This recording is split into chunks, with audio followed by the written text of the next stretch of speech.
Good morning student. आज फिर मैं अपने न्यू टॉपिक के साथ और मेरा न्यू टॉपिक है selection of site. After the selection of the particular reason, the entrepreneur should concentrate his attention on the selection of the exact site. For this purpose, the following determinants will guide him.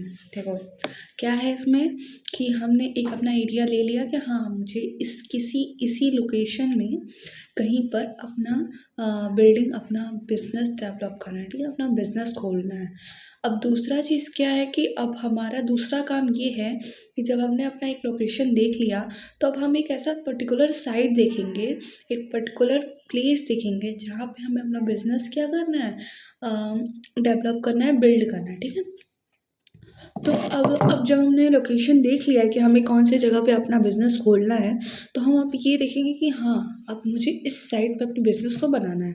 तो हम क्या क्या चीज़ें देखेंगे, चलिए हम पढ़ते हैं, ठीक है।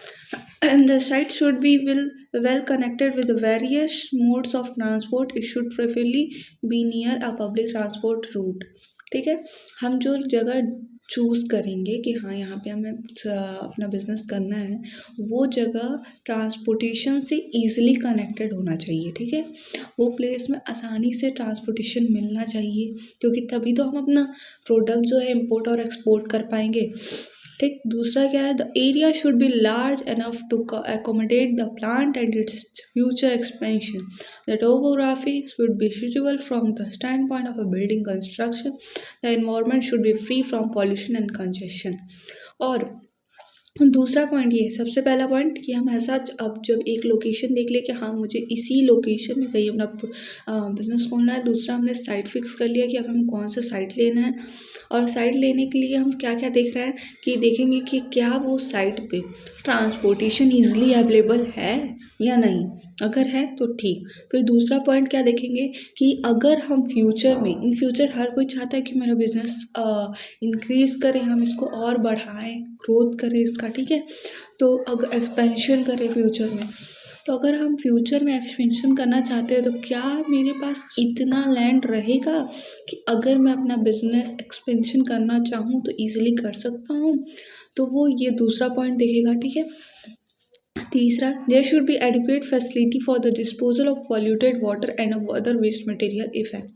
और अगर प्रोडक्शन से हमारे पास कोई भी वेस्ट मटेरियल होता है, क्योंकि हम हर प्रोडक्शन करते हैं कुछ ना कुछ वेस्ट मटेरियल बनता ही बनता है, तो अगर कुछ भी ऐसा वेस्ट मटेरियल आ जाता है या कुछ आ जाता है, मतलब कि अगर कोई वेस्ट मटेरियल जो मेरा निकलता है वो यहाँ पे इस जगह पे डिस्पोजल में इसकी डिस्ट्रॉय हो जाएगा। अगर वो मतलब ये ऐसा एरिया है ना जहाँ पे हम वेस्ट मटेरियल अगर अपना फेंकते हैं तो वो डिस्पोजल डिस्ट्रॉय हो सकता है। तीसरा चीज़ ये देखेंगे क्योंकि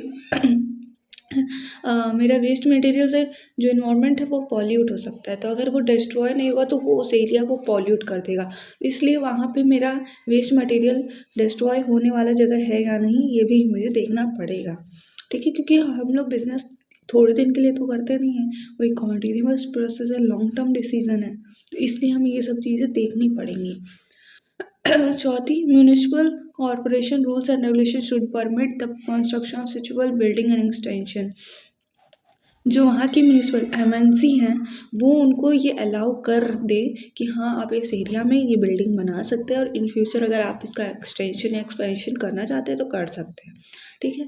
तो इसलिए ये भी देखना ज़रूरी है कि एमएनसी वाले मान जाएं, ठीक है, कि हाँ आप यहाँ पे बिल्डिंग बना सकते हैं। पहला पॉइंट क्या है कि एक ऐसा साइट देखना जहाँ पे हम ट्रांसपोर्टेशन ईजिली अवेलेबल हो जाए हमें। दूसरा कि हमें जो है अगर मान लो इन फ्यूचर हमको एक्सपेंशन करना हो अपने बिल्डिंग का तो हमारे पास इतना लैंड अवेलेबल हो कि हाँ हम एक्सपेंशन कर सकते हैं। तीसरा चीज़, हमारा वेस्ट मटेरियल जो है वो डिस्ट्रॉय हो सके, डिस्पोज हो सके उस जगह पे। फिर एमएनसी वाले ये मान जाए कि हाँ आप यहाँ पे क्या है कि कंस्ट्रक्शंस कर सकते हैं, ठीक है। दूसरी चीज़, the big load requirement of power and water must be adequately meet by present supply lines. और हमें जितने वाटर और जितने भी रिसोर्सेज की ज़रूरत है वो ईजिली वहाँ पे अवेलेबल हो जाएं, ये भी फिफ्थ पॉइंट है। सिक्स क्या है, the site should be close to the centre of raw material and labour supply. और जो हमारा बिग पॉइंट है, ठीक है, जो हमारा बिजनेस सेंटर है वो रॉ मटेरियल के क्लोज हो, नज़दीक हो और लेबर सप्लाई भी इजीली हो सके, हम ऐसे जगह को देखेंगे, ठीक है। certain essential service organization like post, bank, warehouse etc should exist in close proximity।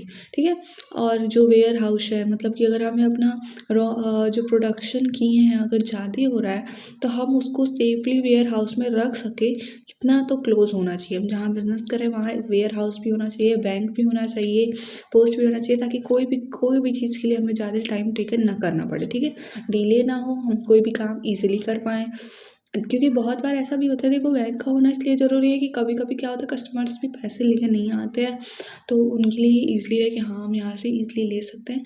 बहुत सारी चीज़ें सोचनी पड़ती हैं एक बिज़नेस करने से पहले। ठीक है, एट क्या the advantage and disadvantage of city versus village should also be considered, और ये दिखे कि हाँ सिटी और विलेज में क्या एडवांटेज और डिसएडवांटेज है। ठीक है, ये समझ में आए कि हाँ ये सिटी है और ये विलेज है, तो कि इन दोनों में डिफरेंस क्या है, इसका एडवांटेज क्या है।